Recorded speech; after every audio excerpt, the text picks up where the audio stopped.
iDiskiTimes, now available in stores around the country for only R3.50. iDiskiTV, powered by World Sports Betting. It's a brand new year, but we continue, of course, kicking ass, shooting videos and following South African football. We welcome you back as well after around 10 days or 12 days without matches. We are back here again. Mamelodi Sundowns 1, Orlando Pirates 0. You saw the game and you would have seen, Uguti, for the most part, Orlando Pirates were pushing the envelope and they were playing. Unfortunately, they considered a goal via a set piece and they looked vulnerable every time they were being attacked. However, Mamelodi Sundowns now lead Iswalos FC by 3 points on top of the log table. We're back again with Junior Khanye, our analyst. Junior, overall, how did you see the game? Were you happy with what you saw today? Nkululeko, happy new year, my brother. Yeah, happy new year to these people, our Diski lovers, TV lovers. Yeah. We're looking forward to Viascospana Gulonyara. We're back, we're fresh. Yeah, Nkululeko. I think the first compliment intensity game, it was wonderful. So Kalalapo intensity being expected to go most no. But Chitagashuti, Bebatigumaran Ubshire. Yeah, one. And again, it abandoned about Babshabon, but we're saying it just so Nkululeko, honestly speaking, first things Kala Uchele. When I told you about Zimbabwe, yes, Pirates want to give credit to SU, they won a trophy in Kurmangem Tenit. Nkululeko Nyakoli sang, Ibega Ganjim Fit. Mangabu coach was keeper Makaring in the middle and in Fagunluf. My brother, what are you trying to achieve? There's Mtambo on the bench, he come in every day, he scores. And then Fagunluf, he give all the balls away. The last 35 minutes, Agna Pole 100% umuntu. Agna Pole succeeded. What position magangena? Instruction ungena as a right back. Maba miss middle. Lost all the balls. And then Mtambo when he comes, every time he score a create. So Nkululeko mchitamela sayenzeni. Okay, sharp. Mau kipu makari ngicelibuza mangabe udlala ngochuka manje udlala ngoVincent Pule bonga na strike ke strike mina ngimind ukudlala without the strike is good, but you need abantu abane understanding. If you do that mhlambe second half ubonile ukuthi awukori, you bring, I love mina umango, you understand, umango you bring him, for instance coach angithi iqale ngabantu eqale ngabo, you bring him in the shoot up front umango ukhipha uchuka manje, he was giving fuck all for Orlando Pirates. You understand? Ufaka umango and then uba nopule kuba uHotto kuba naye lo mjita lo uloch. You understand? I'm sure Pirates was going to score a goal. You understand? In terms of ukuthi consider defense Pirates ngihlale ngikutshela uTyson mina ngikutshelile Nkululeko beka mbracket kakhulu ubuhle mkhwenaza abantu baqabanga ukuthi mhlambe nyakhulu mina it doesn't matter ukuthi uqoke ambelt ngoba aqala icoach ekunika ambelt ngiyacheck ukuthi ubani. Does he understand the game now? When a basic when we defender mawuzodlula ama midfield yakho itibhola ama midfield amile lapho ahead uhead ibhola okanye wenza i-tackle lapho kunama midfield i-foul umuntu abhekele uthole yellow card. Consistency mina ngitshele enye into. I think it's a technical feedback. Sometimes people don't understand what you're saying when you talk about that. Let's expand a little bit more because Mina, I was a fan of Tyson until I saw the things you were talking about and we watched the game number 2 and I see the feedback. Look, number 1, you are in number 5. You're supposed to be the sweeper, the last man. Someone is supposed to be cleaning up something for you, Unyauza. And there's already Mutswari who's supposed to be cleaning up in front of you. But your technical feedback is that every single game, Tyson, who was my favorite player for the past 10 years, uskipa number 4 wake, askipa number 6 wake, ends a foul. And it happens every single game, and he got the yellow card even today. Just expand on that feedback. Technically, what are you seeing on him that you don't like, and can he improve at age 30? He can't improve at age 30. Skulmango muntu who's been there. National team captain. Yeah, it's very difficult. Obviously, national team captain at first, we captain bit at first. So Orlando Pirates are figure contract like probably he must given a belt. For what I don't understand. Ngithi mina kuwe Tyson first I know is not comfortable in terms of his Pirates ngiyazi iqala ibhola at the back. Not comfortable. He was signing height yakhe. But the height yakhe tactically discipline. Mawuzosuka okanye ungacheck nesikhathi game in the first half ukhaba umuntu above idolo kushuthi ngikhulumini it's a red card Nkululeko. First half ukhaba umuntu above idolo ushuthi idolo lakhe aphavini it's a red card kuleko. I understand umunye umuntu might say ukuthi was not that it's a red card. Ibhola likho lapho umkhabile and umkhaba above idolo lakhe it's a red card. You understand kuleko. Enye awuchecking you are a leader. Mang ubhekele sasikhathi first half sikhuluma first half. Makaphuma lapha iPirates beyodlala kanjani eTepek. And wakusele line player. We understand that sikhuluma ngesweeper, a leader that is playing at the ungale kwe center line as you speak. Ilento ngitshela yona. It tells you the cleverness when you give him an umpelt assist check lezo zinto. Another thing in the problem now.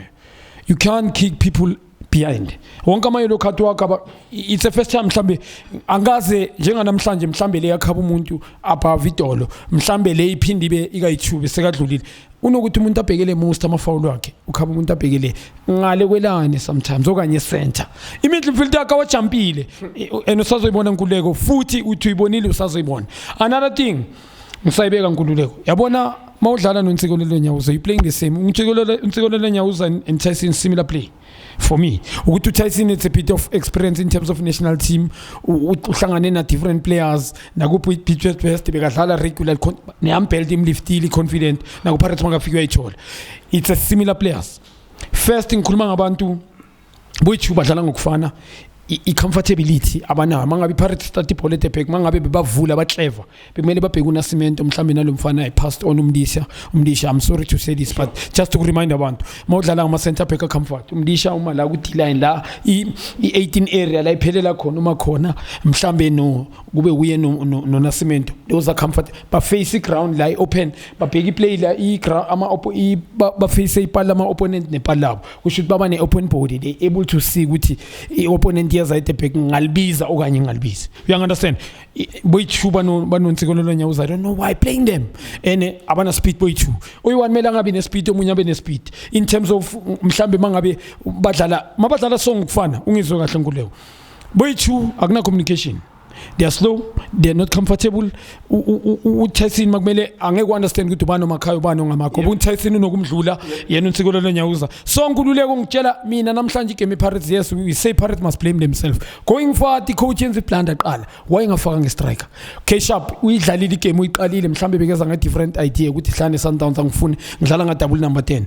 Second half when bring back ufaka ukhipha uMakaring in the middle ubheni by one ufaka uNdlovu umsusa ku right back ucetha umfaka ezesapho umfaka la in the middle uNdlovu akala ulehi wonke amabhola uphasa ama opponent Nkululeko and then ususa ungizwe ukuthi ngithini ukuthi ukubona lapho uthi uZimpawu I'm sorry kusho ansana right back sendlala ni right back usikuthi uNtsikelelo Nyawuza Tyson and lomjita lo umela badlala by 3 and then Nkululeko Sundowns didn't play well.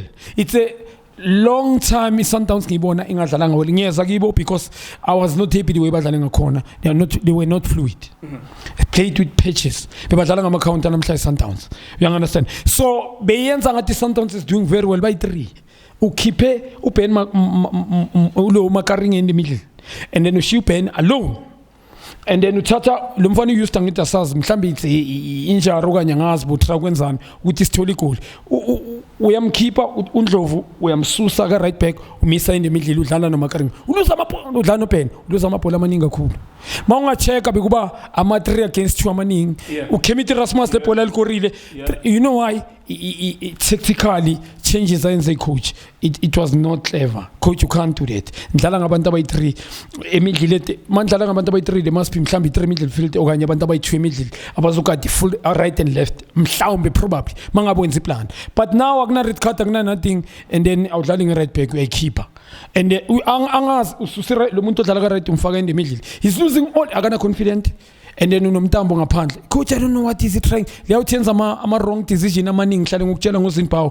bese abantu baqabanga ukuthi another thing ngifuna ukwazi I know ukuthi we give people chance we MTN it but the Pirates darling winning at any isikhathe eside why babeke offer ngaphandle le bhola leli elise lona leli elilenda lapha yana ulo one Mr Ngis bekaphuma lapho for yabasiza ngamabhola nje phezulu uyaphuma uyalifix awulibambi phuma abalishanga lamba quick lambe flow like kanje beyanga travel nalo quick al fix you understand Nkululeko. Another thing engizoya ku Pirates ku Sundowns I don't know what I respect to Rulani ngimbonile namanje David Choni ngama tournament ngamtshela ngathi I respect you you've got a potential coach you are one of the best in terms of identity. Ngibonile i-team yakho nakuPirates ufikile ungabi nelakhi, but you playing i-team yakho bedlala good football. But uRulani nama coaches wakhe ngikhuluma ngoSteve, ne-respect futhi noSteve naye Manqoba. But I don't understand ukuthi sometimes what are they trying to mean to achieve. Isikhuluma ngabantu abawine triple last year good Absa premiership. Yeah. And then niyabashintsha aniboni ukuthi wonke ama game enenza ama change more than 3. Ungizwe kanye phela iSundowns mayenza ama change this year mawunga-check ama draw wabo kanye lose kuba more than 3. Namhlanje bheka ama sub uthatha Wandile Jalo umbeke benchini injury free ufaka umvala not comfortable on the ball. It doesn't understand ukuthi ukore i-set piece layer. He has never created that goal. Like individual brilliant. Like something wow. You understand? Uyamfaka uthatha uJalo umbeka ngaphandle ufaka umvala la. Kept him so long. Uthatha uPrimdiba you play him. No match fitness.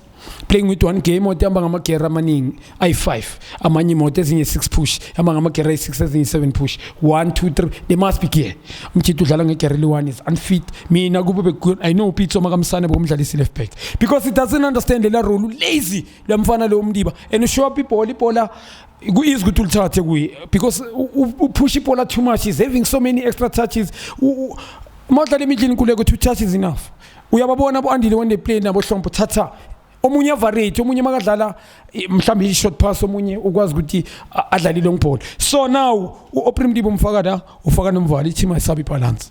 You understand? uRivaldo kuthe udlala ngabantu abayi4 in the middle mara attack iPirates uRivaldo is become a midfield we should 3-4-3.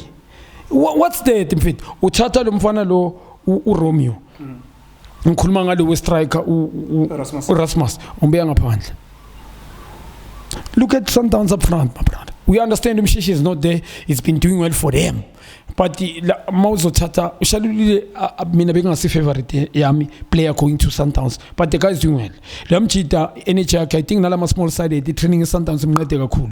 Umpega maga face complicated into a layer. I'll be the mangabe, we are born with there's no one. Immediately training in Sundowns. And Kulmangalaban around surrounded to Shaluli. Why be good rooming apart? The coach, I mean, why is putting them and then go right? Lomfana lo obiyaku play parts umdawo. Umaka zonal, you can't able to see opponent yakho nepola la dlala khona. Umaka zonal upeki ipola la dlala khona every time. Phela first half lo mjiti wotho bekumele abahead. Ukuthi beka trap first touch yakhe be bad. You understand? Why was signed for Sundowns umdawo?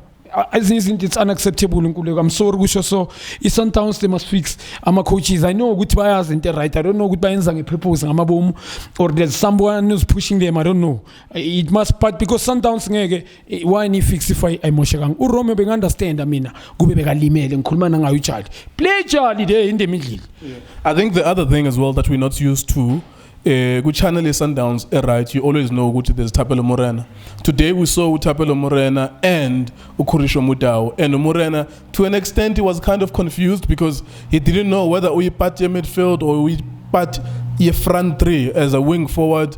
Because he knew Guti cannot be part of a defense because there's someone there playing at the right. And another thing that's becoming a little bit strange with Sundowns is Rivaldo Kutie, who becomes an additional centre back so that they have Mandela Onyango and they have Nascimento and they have Kutsia as well. It's something new with Sundowns. They used to do it when they are under attack, Kupitso, but you wouldn't see it all the time. Guti. Now, what we are doing as a tactic, every time we are defending, or Rivaldo Kutia actually becomes not a midfield or defensive midfield, it becomes an additional centre back as well. I don't know where those tactical changes are going because when Sundowns actually were playing a 4-3-3 against the Kaizer Chiefs, where they had Ukekana, they had Uchali and Kutsia, they were complicated because all they needed was Uzwane and they needed Erasmus and Shalulile. They didn't really have to complicate too many things tactically, but it looks like now they are starting from scratch and building a team.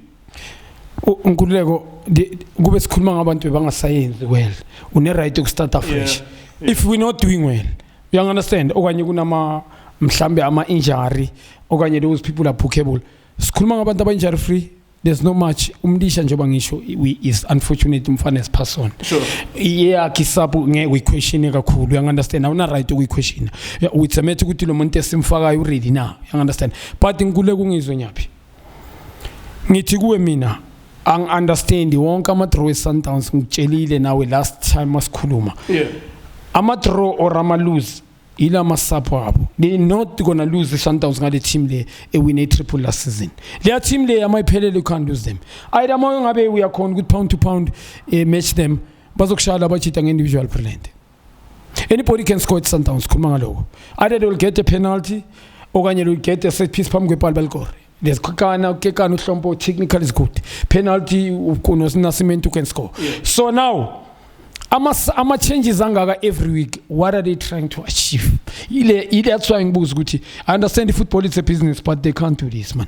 And Kululeko, sometimes we're killing South African football. Sometimes it's a team that now. It's a reality. Best team in the country. It's a reality, but it tells good ne Pirates by Saba. Njobu Mr. Msima Mwashwati. Mr. Msima was fair enough with it. Paying up party passes and Pirates. Pound to pound the Pirates in our players, but minang ninking and the coach up. So it's sometimes big mele it kubegeng a player. I don't understand why namhlabe benza lento bebatbayenza umvala mina ayimani ngiyaqolisa nkuleko. I'm sorry bheka lo mfana mabuye now lately besekadlala coming from deep in the middle bebadlala bayi3 bekuye ngithi uhlompo bekahlala ngaphandle bekujali kukhutse and then umfana za from deep we understand mhlambe kube bayi3 nayo mabuye now mabuye was confused bekahlela lapha phambili today. I'm confused nkululeko. That's why ngithi ama-coaches badlalisa ama-coaches we-Sundowns enye into engangayibona badlalisa ama-player off position. And they know football, those coaches. I don't know ukuthi I know ukuthi ibhola it's a business, but can they change man that please man? I respect Mino Rulane big time. I've got big ingwenye ngiprovile ukuthi ibhola yalazi. Now I mean ulonya mhlonipha mina noma ngabe didn't do well abantu bayasho which is Steve Komgel, but Steve I know ukuthi is a good coach because ku national team under 20 ngicoachile na ku 23. Umanqoba kancane benginokuxoxa naye while was at my respect nanguchiz umanqoba ngayibukela team yakhe idlala ngikhuluma ngeArrows, but I'm very disappointed mangibona bayenza amasapa. So yiko ngithi I understand the football is business, but they can't do that, man. All right, Masivale, brand new year, first game.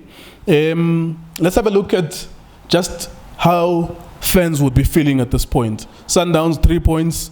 They moved 3 points away from Swallows FC. Whatever happened today, you've given a feedback about tactics. Sundowns 3 points, moving away. Orlando Pirates didn't get any 3 points today.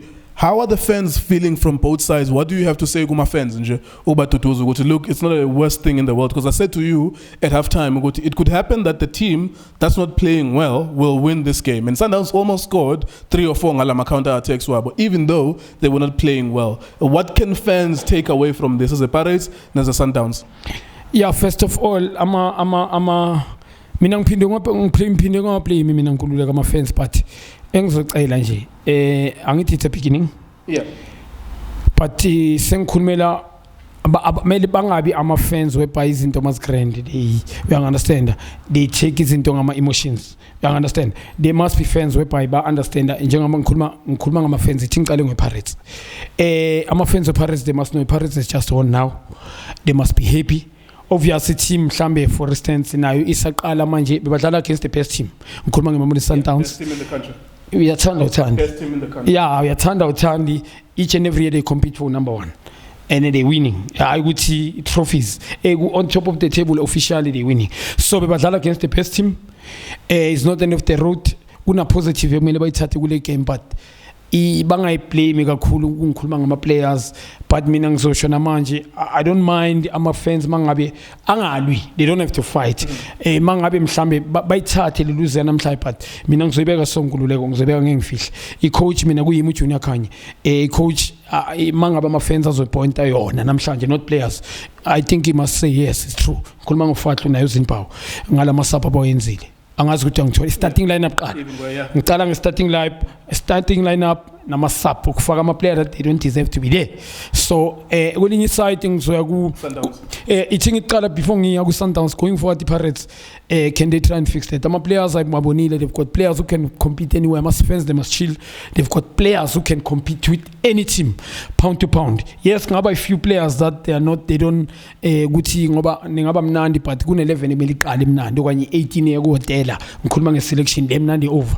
And then kunama-player that ku Pirates ngicabanga ukuthi Pirates going forward obviously bangaba release, but they must have faith kule team iPirates. Ama-fans ngikhuluma ngama-fans. So kuya ku Sundowns nkululeka ama-fans weMamelodi Sundowns.